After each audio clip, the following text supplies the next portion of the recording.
Hello, this is Lisa LaRose here on Connect to Love on PR and FM, and I am joined by the incredible Michael J. Russ. I would like to welcome you, and I want to say that it is an honor and a privilege to be able to share this moment in time with you each week and off the air as well, because it's been such a gift, Michael. This is our 150th episode of Connect to Love, but it is just been an amazing exploration. And when I say that something is a privilege, it truly is. It's just such a blessing and such an honor. And so I want to welcome you. I'm very happy to be here. And we wouldn't be without Glenn Brooks. So that's the first thing I want to do is just simply acknowledge, may he rest in peace, Glenn Brooks, who started the Vibrant Living Network. It was a dream of his, and it lives in perpetuity because of him.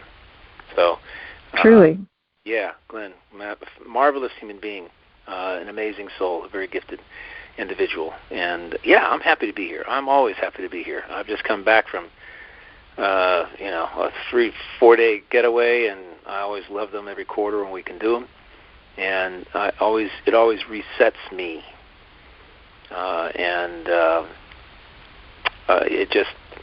it takes me away from everything. And I think we have to do this sort of thing, no matter what we do, go camping or whatever. We have to push the reset button and get ourselves back to the realization that we're creating our own reality, and we have the right to go push the reset button. You know? Without a doubt. Yeah, and new people, and never know what's going to happen. Never know. So, especially when the show's unscripted, and I really appreciate you, Michael, you bringing up Glenn Brooks, because Glenn would always say, "What would you do if you knew it was impossible to fail?"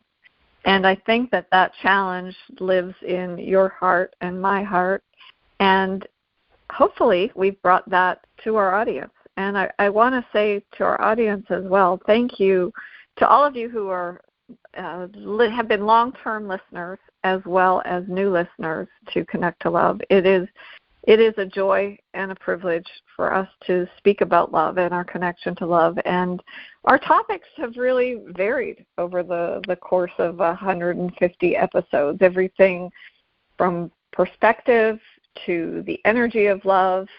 We've talked about sovereignty on many, many episodes, being authentic, embracing joy.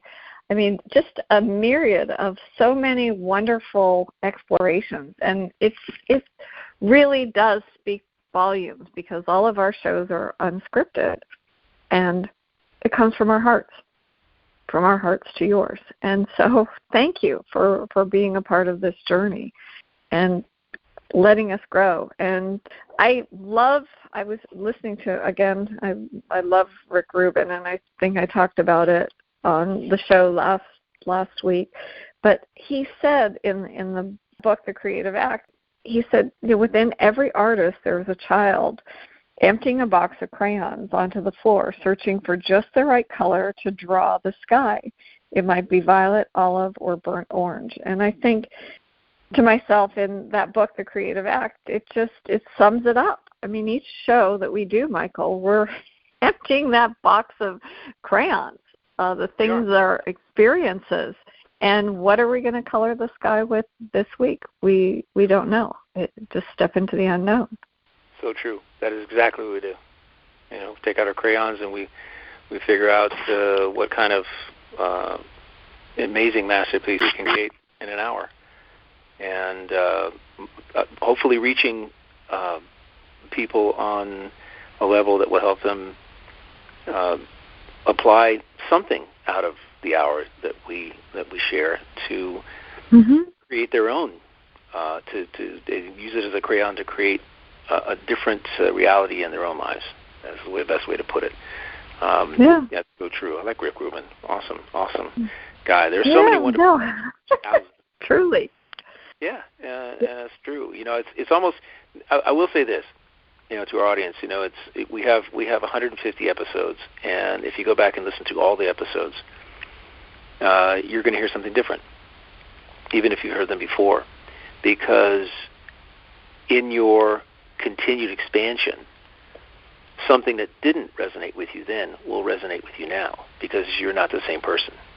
You've transformed and you've evolved past that person who first heard that episode.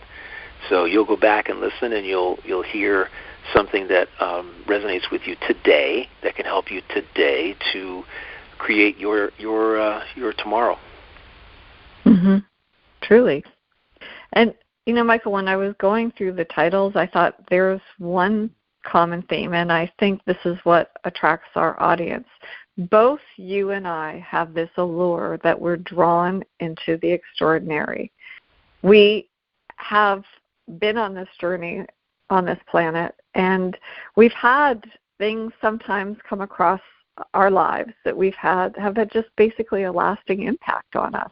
And whether it be a challenge or a blessing, whatever it is, it's spurned us to kind of go to that next level and seek out, perhaps it was a new opportunity. It was a doorway where we had an opportunity to make a difference or to be a part of something better. And I think that's really what each one of us who are here on the planet right now are embarking on, that same exploration. Something better, different, claiming bold dreams. What is it that you want to create? And the common thread of all of it is love. It's love. Yep. If I look at my purpose, what I truly am understanding, what I came here to do on this planet, is love. And I believe that's a big part of what you came here to do too. Oh yeah. All matter of it. Self-love, love of others, unconditional love. It's such an expansive energy. And go ahead, tell them. I know you're dying for this quote, which was absolutely spectacular, about love and intelligence. Come on, out with it. Yeah, sometimes yeah, things fall. Well, I'm not going to steal your magic. Come on. Oh my goodness, you could. You're going to pronounce his name much better than I ever could. But Umberto Maturana, who was a biologist, philosopher, a polymath. He was just really an amazing individual who just came across my field of consciousness just today. And he said that love is the only emotion known to expand intelligence. He did some extraordinary experiments back in the 1950s. And really, I think to myself, there are human beings who have been touching on this connection to love. And that was really the thread that echoed through all of his work, was that connection, that part of us where we had this joy and this pleasure and taking delight and bringing it all and channeling it into love. And I was just over the moon. I said, Michael, I got to tell you, to think that love is the only emotion known to expand intelligence, I'm just like, wow. And truly, to think about that when we drop into our hearts and we share our love with somebody else, we're getting smarter. And we're literally changing the physiology and the brain waves and the frequencies and the vibrations of what's going on the planet. So true. And that's really what is required right now in this world, is an expansion of intelligence on all levels. That's the only way, in my view, we're going to get to a level of conscious awareness where a lot of the negativity that exists today in thought, feeling, and action literally disappears, goes away. Where we can have the harmony that we've so desperately sought to achieve, in spite of what other people think, say, and do. And we have the capability to bring that expanded intelligence to ourselves every single day. And I started thinking about this when you told it to me for the first time. Maybe thinking about the fact that I don't know, I haven't run into anyone who doesn't want their life to expand and themselves to expand in a positive way. and perhaps because of the fact that they've gotten rolled up in the 3D world of drama and other chaos and other things that are going on that really have nothing to do with them. It's the most amazing thing. We very rarely does anything that we're exposed to actually have anything to do with us personally. It's just part of the experience that we're witnessing, and we're allowing the witnessing of things to disrupt our flow of love, self-love, unconditional love, throwing judgment into the mix. There you go. That derails it, right? Anger and frustration and worry and all those things, stress. That derails it. And so I was thinking about the nature of Umberto Matriano's work, where he was talking about his study of frogs and the discovery that this just fascinates me. I've been thinking about this since you told me that frogs, he discovered, their reality is what they make it out to be. In other words, if they're sitting in the middle of the Amazon forest, and they're on a tree limb, and there's a bug flying by, their reality is the bug. It's not the tree they're on, the breeze that's moving the tree, the fact that they're in the Amazon forest, all the other things, plane flying over.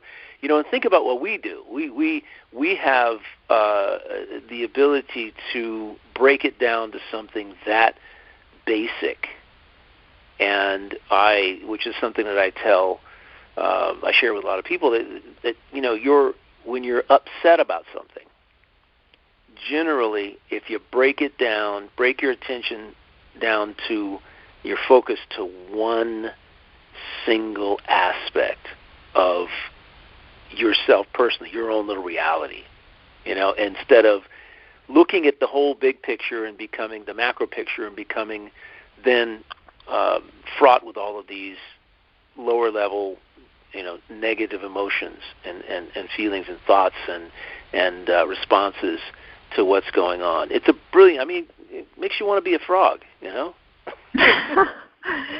We know, Michael, when I was looking at some of his research, and there is a whole book, Biology of Love, which I think is so fascinating. But one of the things that he said was love needs not to be learned. That literally it's our natural condition. It's our natural condition. And he said it's the denial of love that creates all of these other things. And he went on to saying that it's part of our human beingness. And I think that we see love in other species, not just ourselves. But that, and he went into saying that love, it's so simple. It's our humanness. Love. Yeah. And, it's innate to who we are. We're born. Mm-hmm. Yeah, and that's what he said. Let us live in the biology of love. Let us open our intelligence in a conspiracy that leads to that. I thought that's amazing. A conspiracy that lets us live that way and be in that perfection. Very nice. Oh, yeah. Mm-hmm. Very nice. Love is a natural condition. Different way of saying what I say, but I think it's an awesome way of it. And that's the beautiful thing about it. There's many different ways to say the same thing. And we do deny ourselves the feelings of happiness and joy and love and empathy and compassion. We deny those. Deny ourselves the innateness that we were born with. Those feelings are flowing through our essence, our soul, and they will be again when we die. That's what we're going to experience is, pure unconditional love, a power, a love of a depth and power that we can't even comprehend here because there are so many distractions. Just so many. And if we could just teach ourselves to eliminate the distractions, to see the bug flying by instead of everything else, that is our world. Make that our world. We'd be much happier. We'd be much more loving of ourselves and others. We'd be less judgmental of ourselves. and experiencing less doubt and fear and worry about the world and where it's going and what's happening. You know what? It's gonna go where the consciousness takes it. And our goal is to feed love consciousness. That's our goal. Yeah. Is to feed that consciousness. And when we do that, if we can do it collectively, then change becomes not only possible but very operable.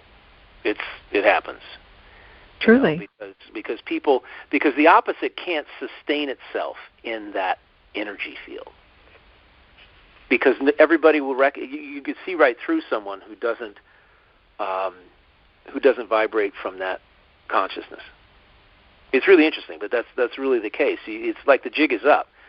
If you yourself decide to live from that consciousness, then that's the reality you're going to create. And anything that doesn't fit that reality, that consciousness that you have, that love consciousness, will cease to be in your space.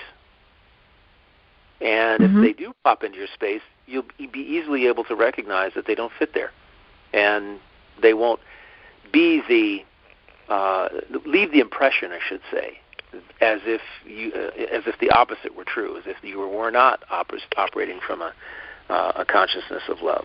And it's really interesting. I mean, you can go deep into the weeds with this, and that's no, you're right. And one of the things, so I just want to read this because this is in that, and I want to just let our audience know that he started working on this in the 1950s. This is not New Age, airy-fairy, whatever you want to call it.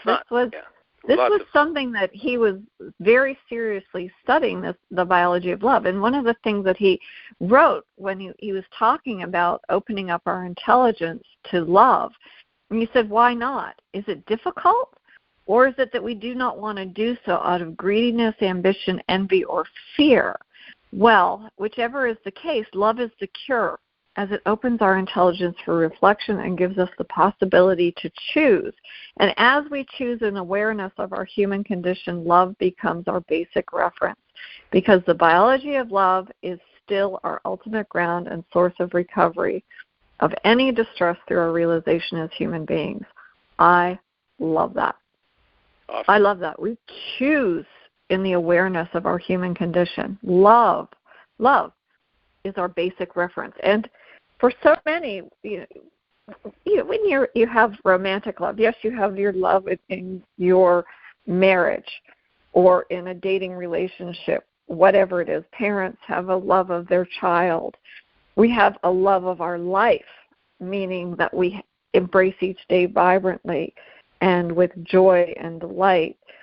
But when we bring love to every aspect of our lives, we're transforming. I think, the other night, the stars were out, and I had just come back from this ball, and I didn't have anything to drink. I was just in awe of all of the stars, and there was nobody in the street, and I just started dancing in the street because I was in awe and wonder, and I just felt so much joy. I wasn't doing it for anybody. I didn't videotape myself, nothing like that. It just was for me. It was for me. Yeah. It was my time. And it was my expression of love. And a lot of times I think that we're afraid, of being rejected. I love you. I tell my friends all the time that I love them. And I don't feel weird about it because it may be the last time I see somebody. You don't ever know. You don't know. And to be able to hug them and just say, I love you, and let them know that you're here, it makes all the difference. It's amazing because I do it with all my guy friends. I just give them a hug and say, hey, love you, man. And we share that depth of warmth and feeling for each other, and the desire for that person. What each of us desires for the other person is the absolute best, that life has to offer, and because we all deserve that. And to me, that's what that means. It's great. When you can really communicate and interact from that level, and using, I love, by the way, the line, use love as a reference point. That's fantastic. I'm sorry. It's just, that's what I wrote down when you were mentioning that. I wrote down love as a reference point. And it's a great reference point. And if we would, when we're interacting with others, use that as our reference point for connection, our relationships really would change. The way we interact with people would change dramatically. Change just in a moment. I've done that, and I love to do it even when I don't speak the language of the person I'm interacting with. It's even more fun then, because you see the smile on their face, you see a concurrence. Hey, yeah, I concur with you. Yeah, you can sense that, and you can feel that. And with even in spite of the fact that you've got Google Translate now, which is a pretty awesome program for being able to travel the world and speak with people without having to actually know their language other than some of the cordialities. Hello, goodbye, be well. The thank you, and where's the restroom? That really works. That one there. That. Yeah. Definitely. Yeah, that's but the one thing you want to learn in that language before you learn hello. Okay, great. Anyway, it's just, well, maybe we learn maybe we learn the word for love. That's the first thing we want to learn. That's also more. More. I don't. Yeah, go into a country for the first time, and the first question out of your mouth is, "What's the word for love in this country?" Mm-hmm. Yeah. Well, and I think that's how you make the world a better place. And I think that is why all of the wonderful listeners that we have tune into the show, because each and every one of you want to make this world a better place. You want to bring out the best in the people that you meet by shining your love from your heart to somebody else. And I think that that's part of what, going back to the idea of a calling, and inviting other people to join in and discover their own calling. What is it that your gifts that you came here to do? And hopefully we do inspire and want to have people create more love and share more love and have the courage to fall in love and do whatever it is that you need to do. So true. I think it's I'll piggyback on what you just said there. When it comes to love, what do people really want? What do our listeners really want? And I would bet lunch on the fact that each listener wants to wake up in the morning loving life, loving themselves and loving their life, and looking forward to sharing that love with others in whatever way it manifests, and going to bed the same way, having this feeling of in depth of loving warmth running throughout their body when they're connecting with people. And because, as I said earlier, when that's our reference point, we are going to create that reality, a reality that actually mirrors our dominant thinking. And if our dominant thinking is love, that's the reality that we're creating for ourselves. And this is a conundrum, because everyone wants to know, well, how do I get there? How do I get there? Well, it's innate to who you are. It's already there. We don't have to look for it, right? We don't have to search. We don't have to do a Google search for love and then to find it and say, okay, what do I do to get it? It's already there. It's already there. And we just have to begin to use it as the reference point. And on top of that, do everything we can to love ourselves, treat ourselves with love and respect.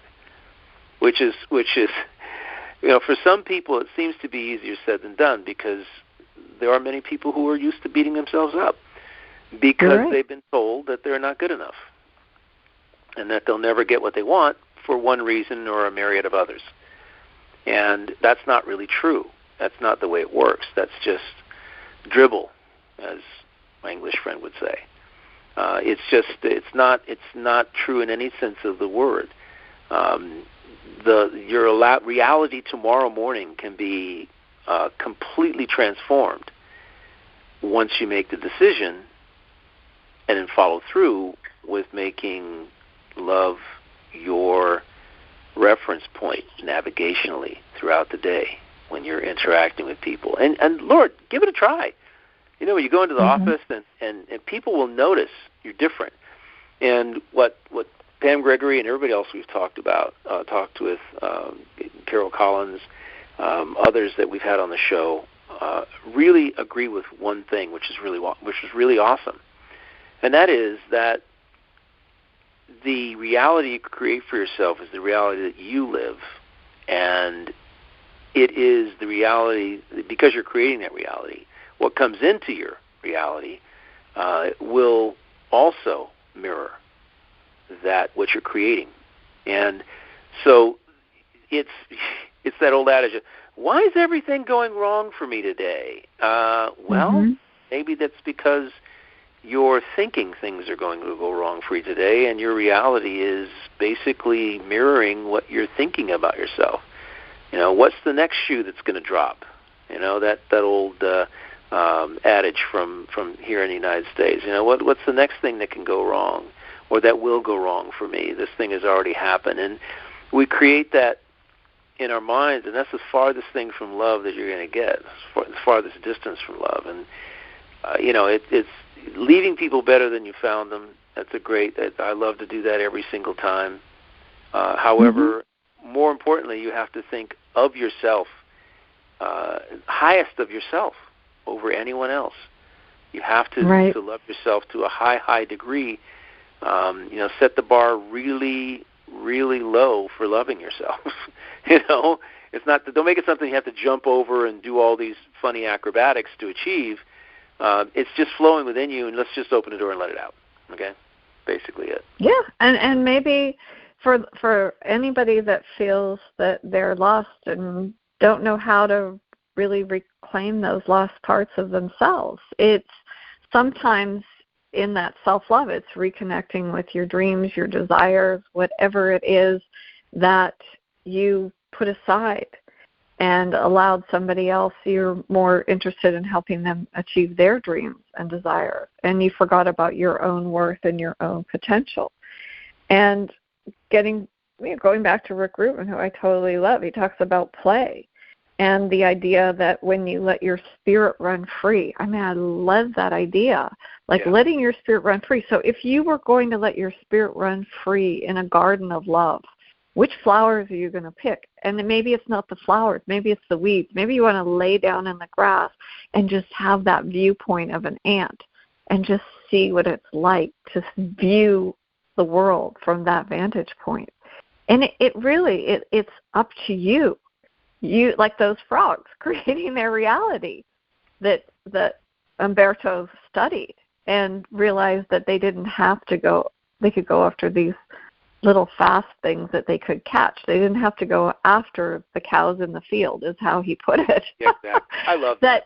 Yeah. And I do. It's like, those things are bigger. It would give me more of a meal. I don't know how I would get it down, but it's a good analogy. And as you said, Michael, it doesn't have to be this big, huge mountain you climb. Maybe it's just walking across that street to that rediscovery. And I think even if you find it hard to tell somebody you love them, maybe it's just resting your hand on theirs or a gentle touch without being offensive, of course. Hand on the shoulder. Hand on the shoulder works every single time. But something, or even just looking somebody in the eye. I mean, that to me is a big, when you are actively engaged and participating in the listening of somebody, where you're looking them in the eye and you're drinking in what they're saying and not worried about your shopping list. And really, that to me is love. That's love, to be able to engage with another human being and let them be heard. Yeah. Love can be just simply leaving someone better than you found them. It doesn't have to be defined by, what you read in books and what you see in the movies. And by the way, what you read in books and see in the movies and on television, the concepts of love that they're presenting have to be fraught with drama and 3D reality in order to bring them to life.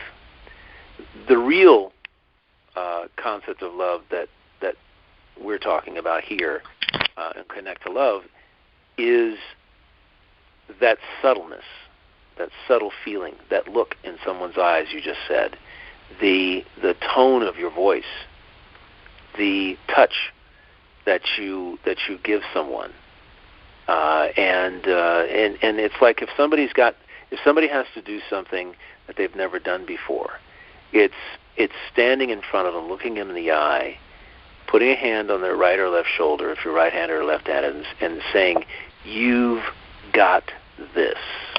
You can do this." Not, "You can do this." You can do this. And that's all you need to say. That is you giving them the love and appreciation and understanding that you hope that they will adopt for themselves. That's really all you can do, is really kind of like hope, because you can't make somebody do something that they don't believe they can do themselves. But you can encourage, you can influence, and that's, in my view, what we're here to do. With everything, and with every action that we take, with the way we treat ourselves, and when things go awry, things that other people would call tragic, or the worst thing that could ever happen. When you love yourself, you understand deeply and abidingly, and understand without judgment and the like. You understand that there's another way to see that. That it's for your. It's an opportunity for you. It's for your expansion that event is happening to you. Not to take you down, but to lift you up, to elevate you. And that is the difference in terms of perspective that allows the feeling of love to flow versus shutting it down, in my view. Very true. No, very true, Michael. And as you were speaking, and I thought about this because we actually did a show on this, I don't even know how many episodes ago, but we talked about mirroring and how when you match the frequency of somebody, or you mirror them, because they are because they are a reflection of the idea of who you wish to be. So you see somebody and whomever it is, you mirror them, and it becomes a little bit easier to tell somebody you love them or express your feelings, however that may be, and be able to speak that love language. But I think what it does is it just helps bring you back to that, what Umberto was talking about. That is our innate ability. It's our innate gift. We get separated from it. We get distracted by other things, but if we bring ourselves back and really look at who we are, and maybe it's mirroring somebody that you had forgotten about you were when you were a child, where you were really free and playful, and all of a sudden you got into work, you got into college, university, school, whatever it is, and you got so serious, and everybody told you need to be serious, you forgot how to play. Oh, yes. But to you, play is love. And so whether it be pickleball or, I don't know, I'm going to try surfing when I go to Hawaii. I'm going through the motions. Like, I've got some videos on, like, these are the exercises. This is the way my body's got to move. I don't know if I'm going to be able to succeed at it, but, it is something I want to do for myself. I may stink at it, but I'm going to give it a try. Okay, come on now. Come on now. You know as well as I do that perception isn't going to fly with me. Well, it's not going to fly with me either. You're going to get on a longboard. You're going to get on a longboard. You're going to take instruction. You're going to do everything you're told. And the level of success for you got to set that bar so low that that you succeed instantly by taking hold of the board and actually going into the water. I mean, that's really success. You're right. If your level idea of success is to be, looking like the professional that's next to you, really not going to happen unless I don't expect that. Miracle. But, however, you can do it. Yeah, you're right. And I got to share something with you. And I think that this, as crazy as this sounds, I think it echoes the whole thing with love. Because I have a good friend who lives on the island. He's lived there for 30 years. And I was talking about what I want to do. I said, could you find me an instructor, because I really want to learn how to surf. And his first reaction was, oh, no, you don't want to go into the water. There's sharks. And somebody just got attacked. And I said to him, I said, I appreciate that information. Mm-hmm. And I won't do anything that's not safe, obviously, but I'm not going to be afraid of something that might happen and not do something that I would have an opportunity to love and look back maybe 20, 30 years down the road and say, geez, I really loved that time in my life because I tried something that wasn't in my skill set and I achieved it. And look at all the wonderful laughs that I had, whatever it is.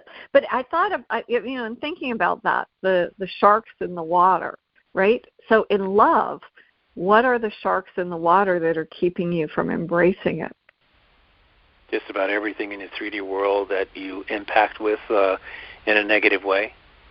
It's just, it literally diminishes it all, and that's something that what you just described there is with regard to surfing, and your idea about surfing is what I tell people in golf all the time. I say, you may not have taken a lesson, and maybe you've come out here and this is, you bought a set of clubs, and this is your first time playing, and it's kind of like you want to give yourself the best opportunity, which is why you said, hey, I'd like to find an instructor, somebody who can give me the basics that I can go out and I can mimic, right? And you never know how you're going to be, but getting up and falling off the board a dozen times on the way down, on the way in, could be your idea of absolute self-love, because you're doing something that you, in your mind, you drew up, and you're actually out there attempting to make it happen. And that's, you're loving yourself by doing that, by having the opportunity, giving yourself the opportunity to fail spectacularly. That's self-love to you. I know it would be for me. My balance. I'm not a skateboarder.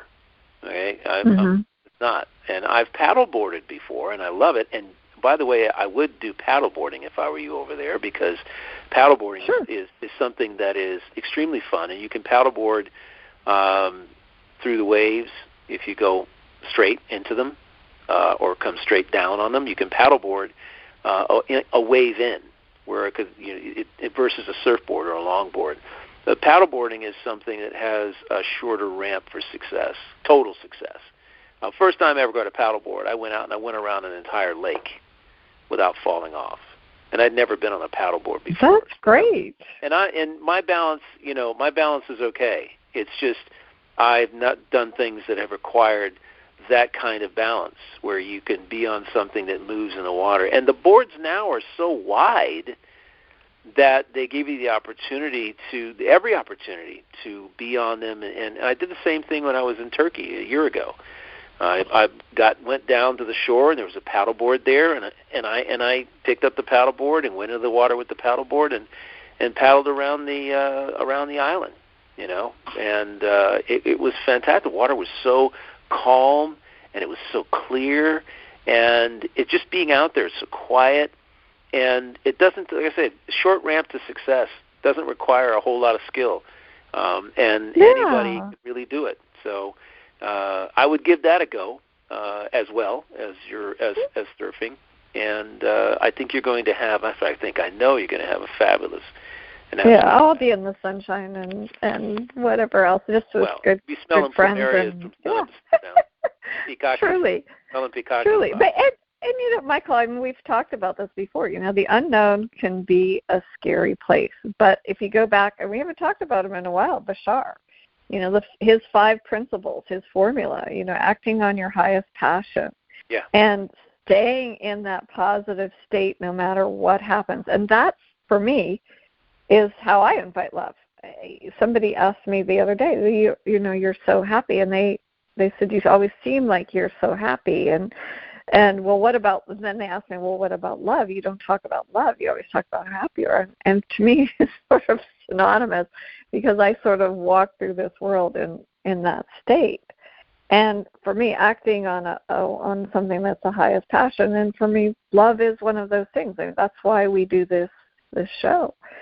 We do it each week because it fills my heart with so much joy, and I know it does you the same. We don't know where our conversation is going to land, and sometimes we get off at the end of 60 minutes. We're like, wow, isn't that amazing? Like, we didn't expect it to go this way. But we don't have any assumptions about what the outcome is. And again, going back to Bashar, it's acting on that passion and that excitement. And I think for you and I, that's where the love comes in. And it helps us savor life. Yeah, and it's true. It makes you feel awesome, and that awesomeness literally, it exudes from you into everything else that you do. And that's what makes it really, really amazing. And it's funny, I got to tell you this quick little story. A friend of mine, who I've talked about on the show several times, who had been having a really challenging time with his own perceptions of himself and his life. He had been the mosquito control commissioner a number of years ago, and then he lost that role in a vote because it's a voter-approved position. Some guy came in with a lot of money. He just wanted to say, I'm the mosquito control commissioner, and evidently he wasn't that great when he actually won the role, based on the fact that my friend put his name on the ballot 4 years later and didn't do a thing. Didn't put out a sign. Didn't do anything here on the beach, and won by 2,000 votes. Oh, fantastic! Yeah, he won by 2,000 votes. He didn't, and the other guy was trying to save his seat to get another term. He put signs everywhere. He spent so much money attempting to buy people's votes and get. And it was the most amazing thing. He sends it to me when I'm out of town. He goes, "Look at this voter roll. He went by 2,000 plus for roll." And I said, "You're fantastic," and that's. And it's a testament to the fact that with what you might initially perceive as the odds to be way against you, because someone's out there and that they have more money and more time and more power and perhaps more prestige in your own mind, should not deter you from actually pursuing a goal that you have for yourself, because you never can tell, because your positive energies could simply propel you to that which you seek, and it will propel you to that which you seek, or something better.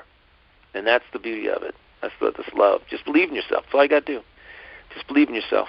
And that's such a great story, really, because it's him reconnecting with a part of him that he had left behind. He didn't say, "Well, no, I'm not gonna win." He just, like you said, he put his name on the ballot. He opened up that possibility. Yeah, he believed he could win. That's fantastic. He just believed it. He just believed he could win. And pure positivity. Yeah, I mean, I'm sure that not everybody on this beach knows him, but evidently, it's another testament to the fact that that the way you conduct yourself once you have achieved your dream has a lot to do with whether you're going to continue to live it. How you conduct yourself. Do you have love as your reference point after you've achieved your that particular dream, that desire that you've held for yourself for a long time? You see this all the time with actors and musicians and people who get to a point where they've got teams that are helping them achieve success, and how you treat those people means everything to you.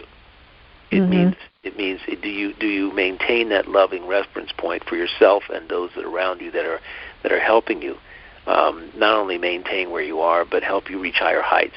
What is your are you leaving those people better than you found them? Are you continuing to think that way instead of moving in a negative direction by imbibing in judgment and ego and all these other lower feelings, and being somebody completely different than you were when you began.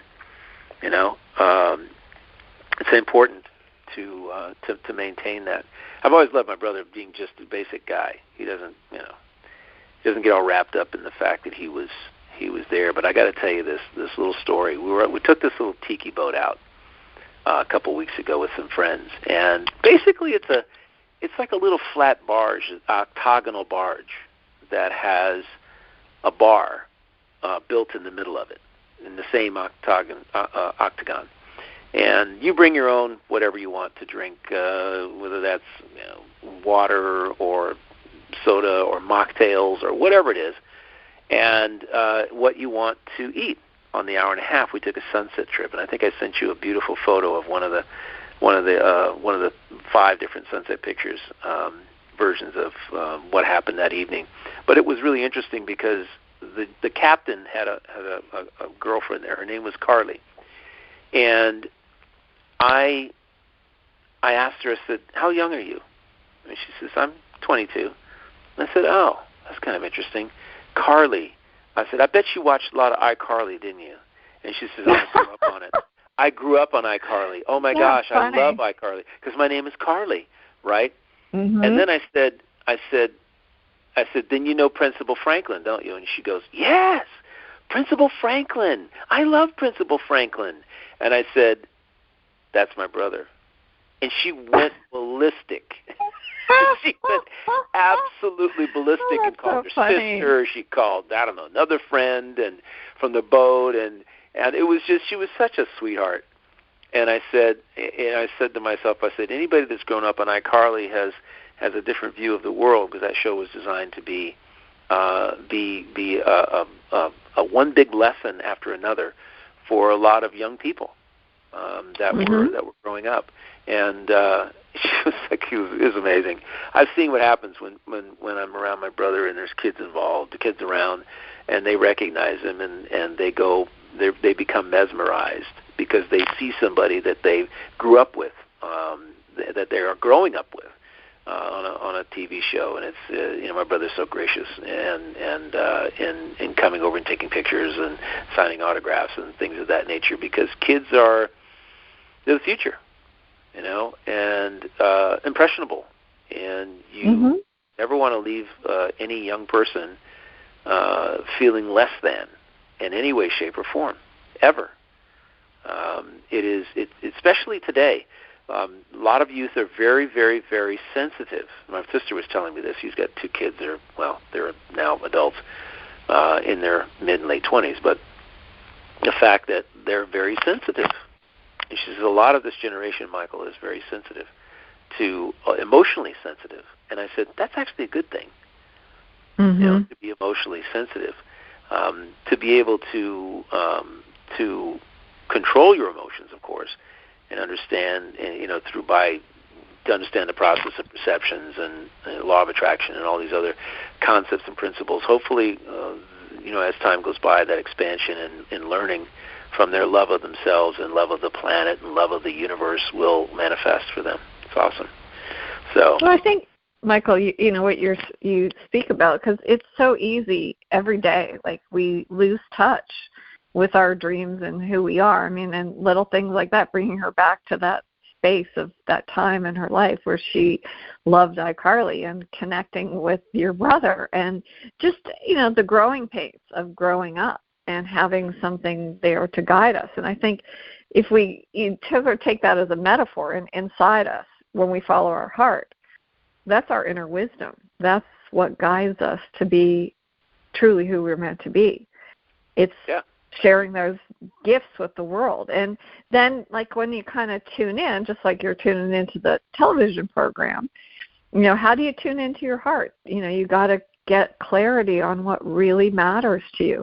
And I think this is what part of doing this show has done for me, Michael. Like, I really, it's to be able to have conversations like this with you and our guests, and even the people that we engage in with through social media, gaining clarity on what matters to us and helping others pursue their dreams, helping you pursue your dream, me pursue my dream. Having that, it really, it does. It helps you rediscover those parts of yourselves that we have kind of maybe packed up and left behind. Like, okay, well, now I'll put that on the shelf. I'm not that person anymore. Well, maybe we are. And it's meant for you to use love, use that intelligence of love that Umberto talks about, and embrace those bold dreams, whatever possibilities lie ahead for you, and live with purpose and love. And then as you're doing that, and I think we talk about this all the time, frequency, vibration, resonance. We're creating this magnetic force, this point of attraction that's drawing more towards us. And that's how we create change. That's how we can imagine a better world. We take action by creating it first within ourselves and nurturing those dreams, and then we can help support everybody else. So I just love that. I really appreciate you so much. Yeah, really true. One of the other things I love about the Slow Being Unscripted is the fact that people understand that we're not working off a script, so we may say some things, and because we are part of the educational process and the intelligence process ourselves, we are living examples of being of growing, gaining intelligence through love. And by doing this show, we're gaining intelligence. We're not perfect. We are as perfect as we are in any given moment, and that level of perception of perfection is constantly changing and constantly moving. It's constantly in flow and in flux, and we're human. So what I love about the show is how we can say something, and then we can you can help me see a different side of something, and I can help you see a different side of something. And if it were scripted, we would have said, no, you can't say that because that would lead to you believing that blah blah blah. No. We're actually evolving and growing through this show ourselves. Sure. And that is absolutely. This show is a reminder for us of the things that we are and that we have been and that we always have been and that we always will be. And that's what I love about it. And that's beautiful. Thank you, Michael. Yeah, I love that. You're welcome. Because that's what we are. We're listen. It's why I love doing this show. Because I'm human and I get caught up in the 3D reality, and then it's just that now I recognize it split seconds faster than somebody who wouldn't be aware of it, be alert to it. And I have to remind myself, no, hold on a second. Let's take a step back from this. Let's take 3 or 4 deep breaths, and let's just see this from a different perspective.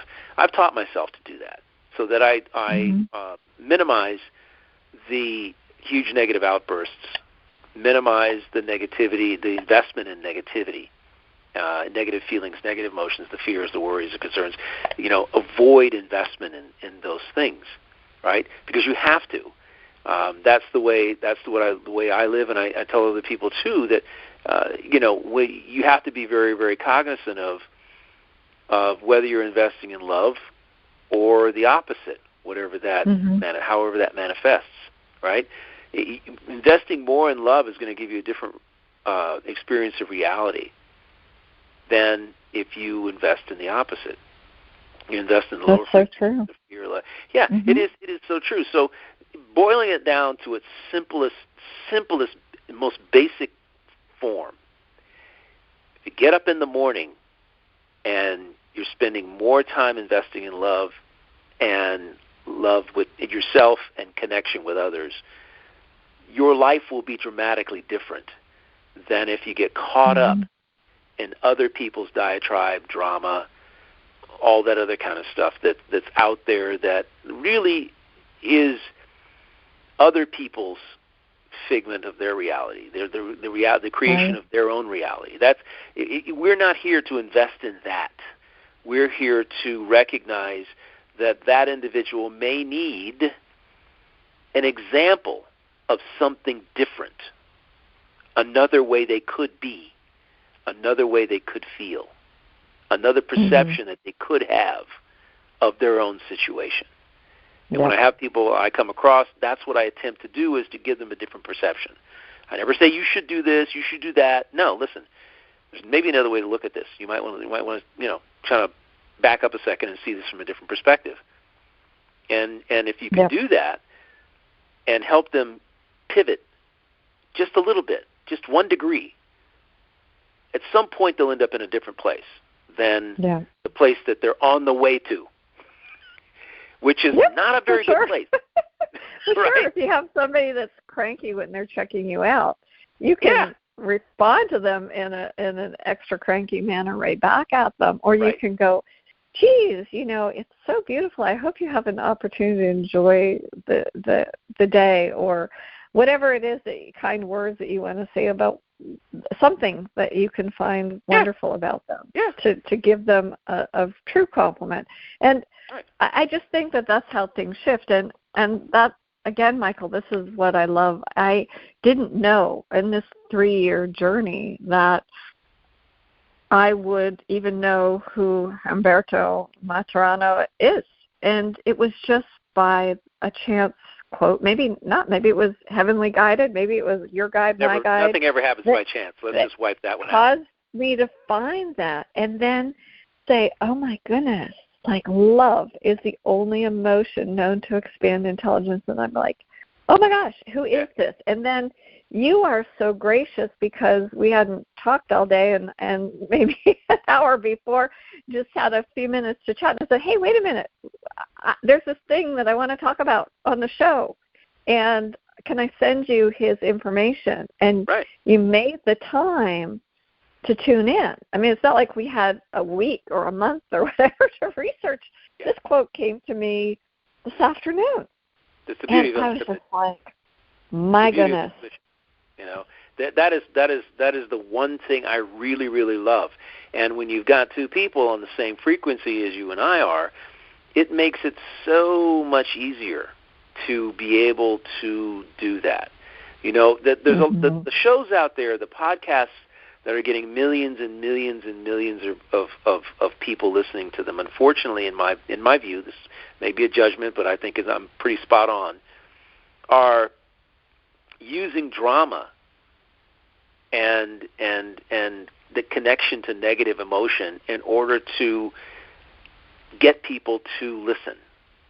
If you instead of identifying with someone's problem, my goal, as I said, is to help them see a different side of the issue, that the event that's occurring in their life, right?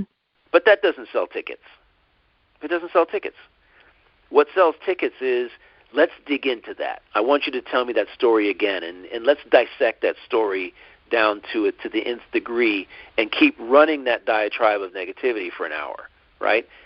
To me, and even Carol Collins and the teachers said this very thing a few weeks ago, I think it's a couple months ago, that the more you invest in whatever feeling or emotion you're experiencing, the more you invest in it, the bigger it becomes, the greater space it takes up, and the more you attract more of it to you. Yet these big shows, that should remain nameless. I'm not here to name names, but I mean, it's you listen to them, and they lift you up? Do they elevate you? Do they give you tools that you can take to make your life, to build a different life for yourself, or crayons to be able to create a different drawing in your life, a different masterpiece? That's really the question. It's what I love about this show. It's what I love about the quality of our listeners. And I am definitely so deeply grateful for those who have stuck with us as long as you have for this 150 episodes. Thank you so much. From the bottom of my heart, it's the most amazing thing to be able to sit here with you and do this out of love and out of joy and out of happiness and intuition, and be able to connect with people. We've never met face to face like us. No, you're right. Like us, and hopefully our enthusiasm, Michael, is contagious, and it can ignite a fire in the hearts of other people to really embrace love in all of its forms. And we can create what you and I want, a more compassionate, more understanding world. And follow your heart, listen to your heart, tap into whatever inner wisdom, share it, be creative, step into those parts of yourself that you might have left behind, and really embrace your full potential. And it is truly such a gift to share this time and space with all of you and with you, Michael, because it does bring us so much joy. And if there's something that you want to comment on, I mean, we love the comments that I get through social media. It's such a blessing It truly, truly is, to know that I've made so many good friends through social media. It's just truly, I feel, although I've never met them either in person, but I feel their heart. I feel them. I feel that love. You do. You do meet them. You are meeting them, and that's the beauty of it. Mm-hmm.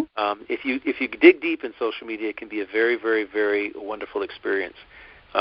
Most people, unfortunately, as I view it, just literally scratch the surface, and they're looking for quantity versus quality of connection. But it is the quality of the connection. Now, we've run over a little bit, but I appreciate this journey. Thank you. I've enjoyed this journey. Let's do more episodes. Okay? Yeah, and thank you to all of you. And remember, the power to transform the world lies within each of you. And thank you so much.